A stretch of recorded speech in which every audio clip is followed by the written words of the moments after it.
Oi pessoal, eu sou o Alessandro e hoje eu vou comentar esse quadrinho aqui, Tex, As Duas Faces da Vingança. Essa é a edição número 44 da Tex Gold, que publica, na verdade republica conteúdo que saiu aqui no Brasil originalmente lá em 2001 no Tex Anual número 3.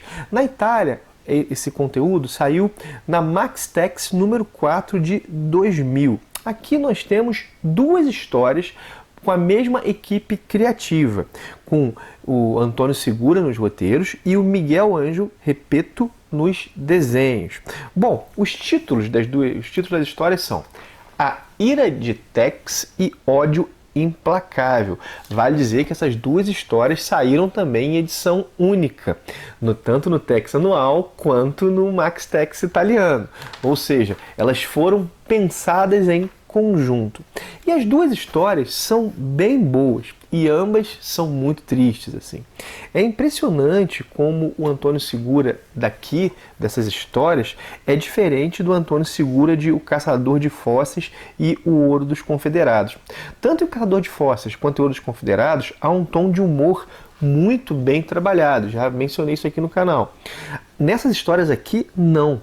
Ambas as histórias trabalham tragédias familiares. Na primeira delas, A Ira de Tex, o Tex lida com um homem que quer explorar uma mina em território navarro.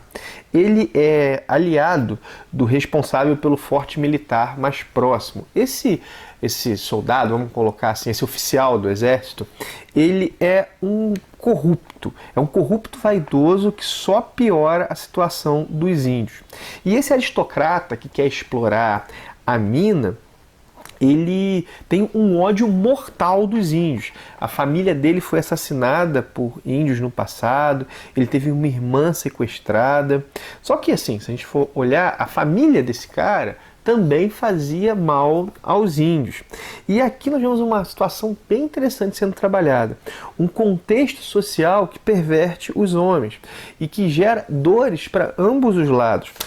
É uma situação que começou com uma injustiça em relação aos índios, as terras dos índios, eles sendo expulsos delas, e que se perpetua, tanto a partir da situação que os índios estão colocados, como a partir de uma lógica de vingança, do olho por olho. Esse homem, ele acaba sendo produto desse contexto. Bom, e esse homem é tão tomado pelo ódio, mas tão tomado pelo ódio, que ele não poupa nem os que são próximos a ele não poupa nem os seus, assim. Ele é realmente movido e conduzido por esse ódio, por esse desejo de vingança, e isso gera consequências terríveis, tanto para aqueles de quem ele busca se vingar, quanto para ele mesmo, assim. Uma história muito bem conduzida que em alguns momentos dá aqueles entalos na garganta, sabe?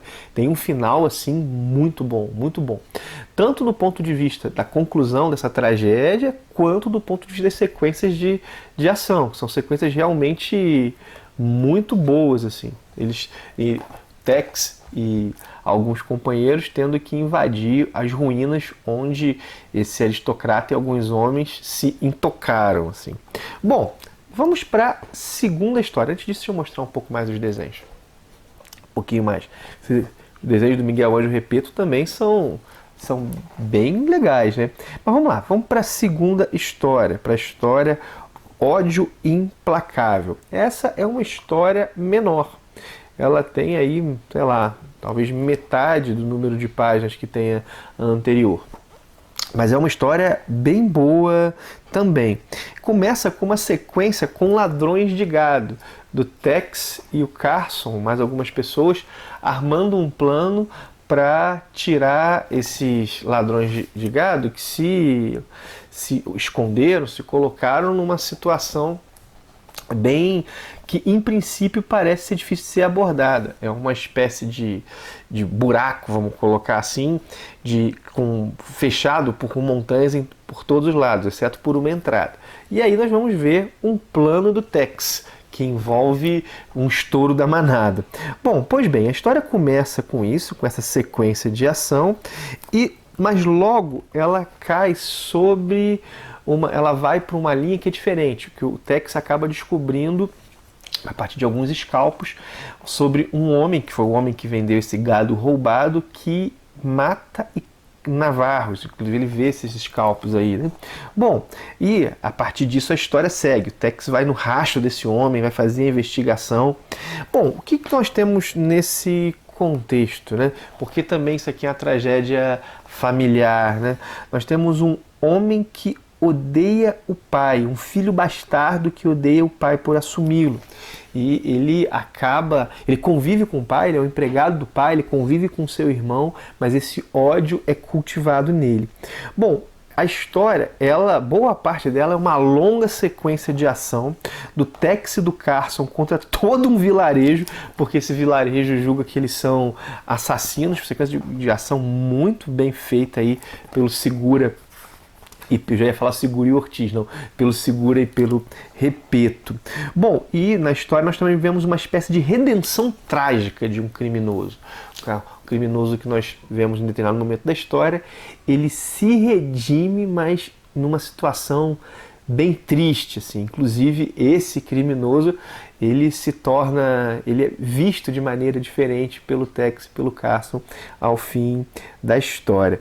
Bom, a história também trabalha um ódio interno a uma família, e esse ódio interno pode levar à destruição da própria família. Acaba que dentro dessa família, por exemplo, não tem heróis. Há pais cruéis, filhos que odeiam esse pai por causa da crueldade, um outro filho covarde que também me parece nutrir um ressentimento pelo pai, mas não ama o irmão. É uma história que, assim, que apresenta esses relacionamentos internos dessa família, e isso vai, claro, se cruzar com a aventura, a investigação que os Rangers que o Tex e o Carson estão empreendendo. Gente, e tudo isso é num ritmo de ação constante, tá? Eu falo assim, é uma tragédia, não sei o quê. Cara, é num ritmo de ação bem constante. Essa segunda história, inclusive, tem, do ponto de vista da ação, um ritmo mais acelerado do que a primeira. Embora as duas, como eu disse, sejam ótimas. Eu até prefiro a primeira, mas as duas estão num nível bem alto, assim. E eu, assim, terminei isso aqui pensando como é que o Antônio Segura realmente é um cara que manda muito bem nos roteiros, assim, muito bem. Fiquei pensando, bom, como eu falei já no vídeo, há uma diferença grande desse Segura aqui para das histórias de Caçador de Fósseis e também para a história já que eu comentei aqui recentemente, aquela, já até mencionei aqui no vídeo, está me fugindo o nome agora, daqui a pouco enquanto eu falo, né? As duas últimas histórias dele publicadas nessa Tex Gold aqui. Bom, há uma diferença muito grande, e eu fiquei pensando que a diferença foi ligada à troca do roteirista, a troca do desenhista. O Segura com o Ortiz, com o Zé Ortiz, foi um. O Segura com o Repetto foi outro. E eu falei, cara, será que o cara adaptou o roteiro dele ao desenhista? Se for isso, é mais genial ainda. Pois bem, agradeço por ter visto o vídeo até aqui. Peço teu joinha, teu compartilhamento. Se você gostou do vídeo, realmente mostra ele para outros. Chama outras pessoas para o canal. É isso que faz a nossa comunidade aqui aumentar, o número de pessoas que está nesse nosso papo sobre quadrinhos crescer. E eu sou péssimo em marketing, como já falei isso algumas vezes. Então é a força da galera que realmente faz o canal crescer. Estamos chegando aí perto dos 7.000 inscritos. Outra coisa que eu quero lembrar é do link da Amazon, que eu deixo na descrição de todos os vídeos, quando você for fazer uma compra. Lembrando desse link, isso vai ajudar demais o canal a crescer e a melhorar. É o que garante a sustentabilidade do que é feito aqui. Se estiver chegando por agora, não esquece de se inscrever. Tem vídeo sobre quadrinhos por aqui todos os dias, e Tex é uma das prioridades. Então, um abração e até o próximo vídeo.